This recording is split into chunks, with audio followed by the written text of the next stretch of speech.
అవనికి వెలుగులు పంచే ఆదిత్యుడు అంధకారంలో వదిలేశాడు.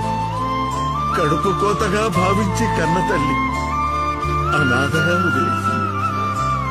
విద్య నేర్పిన గురువు పరమ కిరాతకంగా శాపగ్రస్తుణ్ణి చేశాడు.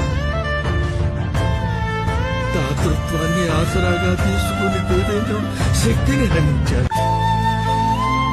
ఓరునికి ప్రతీకగా పరిడవిల్లే భూమాత సైతం ఆగ్రహించింది.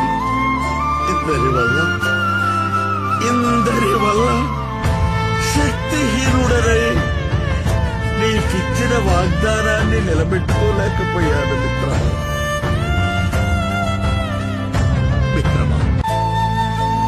నీ దయమందుల జీవితమంతా ఈ జన్మకే కాదు మిత్రుడా, జన్మ జన్మలకే ఈ రాధేయుడు నీ విధేయుడే మిత్రమా.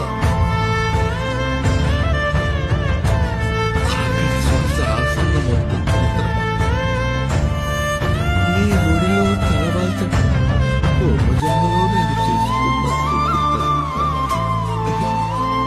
నీ కోపం మిత్రమా.